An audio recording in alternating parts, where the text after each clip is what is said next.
ইয়া ওয়াসিআল ফাদলি ইগফিরলি, ইয়া ওয়াসিআল ফাদলি ইগফিরলি, সবাই পড়ে।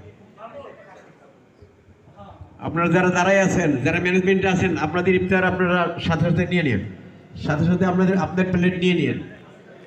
এদিকে আরো কিছু চেয়ার খালি আছে,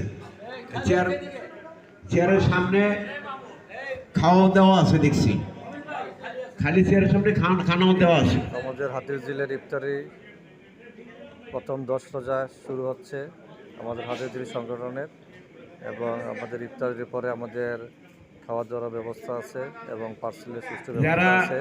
নেন নাই ফাঁকা চেয়ার আছে এবং প্লেটও আছে। আসবেন, সুস্থ থাকবেন, নিজেকে সুস্থ রাখার মধ্যে অর্থনৈতিক স্বাবলম্বী। প্রতিদিন হাতিরঝিল ব্যায়াম হবে রমজানের পরে, সকালে নাস্তার ব্যবস্থা আছে এবং শুক্রবারে খাওয়া দাওয়ার ব্যবস্থা আছে। আপনারা আসেন, নেচারকে গ্রহণ করেন, নেচারের পাশে থাকেন। আপনাকে সুস্থ রাখতে হলে সেলকে সুস্থ রাখতে হবে। সেলের খাবার হলো নেচার, 6টা খাবার। ওকে, থ্যাংক ইউ এভরিবডি, সকলকে সুযোগ করে দেওয়ার জন্য। আপনারা আসবেন। আমরা যে টেবিলে বসা আছি ওখান থেকে নিজেরাই দায়িত্ব নিয়ে যে কয়টা সদস্য দরকার আমি ডেকে নেব, কারণ হচ্ছে পর্যাপ্ত পরিমাণ